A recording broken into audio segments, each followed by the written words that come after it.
He says the problem with teachers is, what's a kid gonna learn from someone who decided their best option in life was to become a teacher? He reminds the other dinner guests that it's true what they say about teachers. Those who can do, and those who can't teach. I decide to bite my own tongue instead of his, and resist the temptation to remind the dinner guests that it's also true what they say about lawyers. Because we're eating, after all, and this is polite company.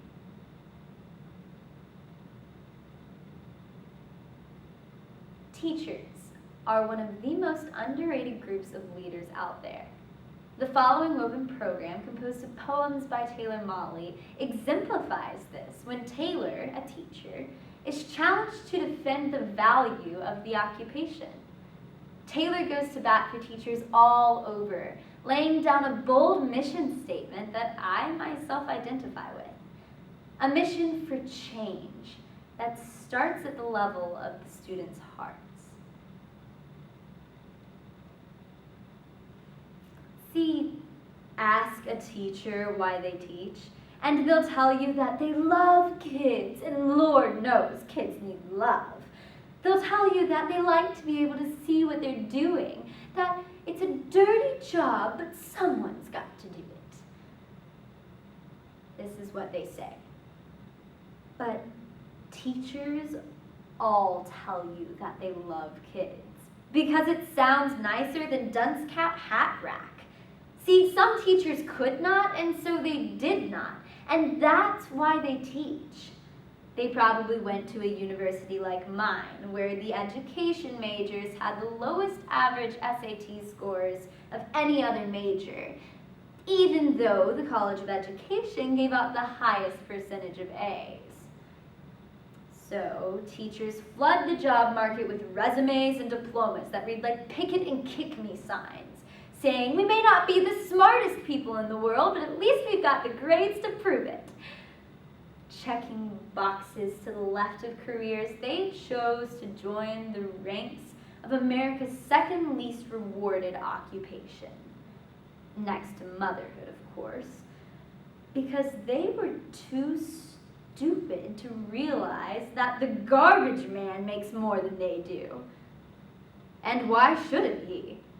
He was smart enough not to become a teacher, and Lord knows someone's got to clean up this mess.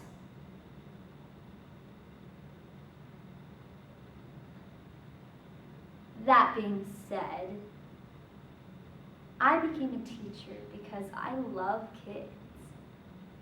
Sure, it's a dirty job, but so is being a garbage man. I mean, you're a teacher, Taylor. Be honest.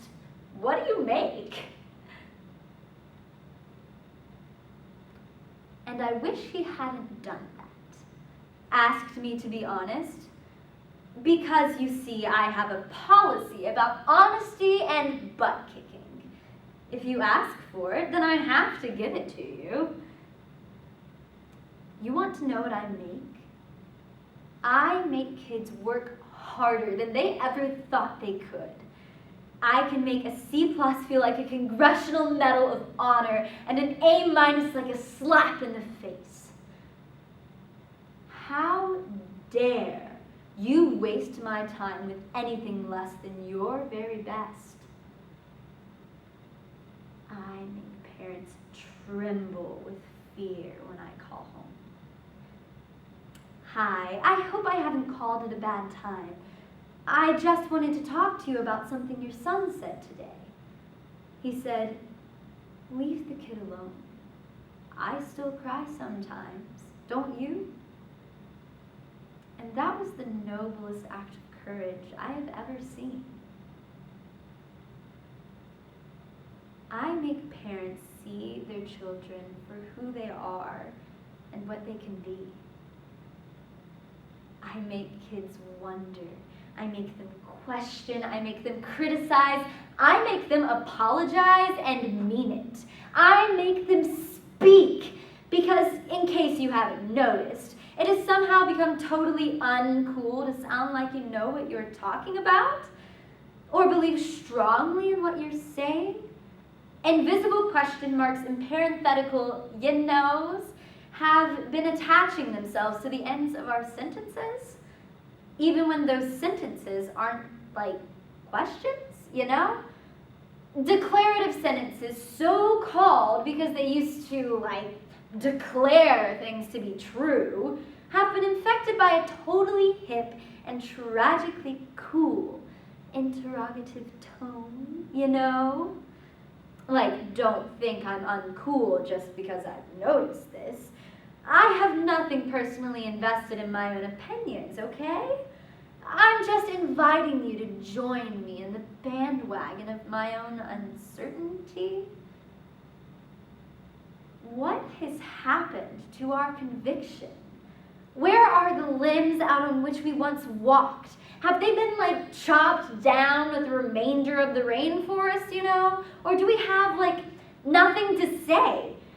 Has society become so like totally, I mean, absolutely, you know, that we've just gotten to the point where it's just like, whatever.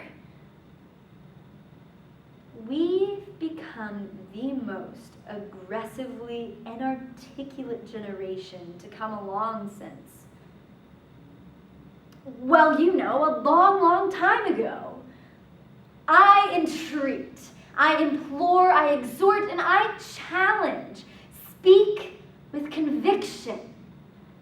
Say what you believe in a manner that bespeaks the determination with which you believe it. Because contrary to the wisdom of the bumper sticker, it is not enough these days to simply question authority.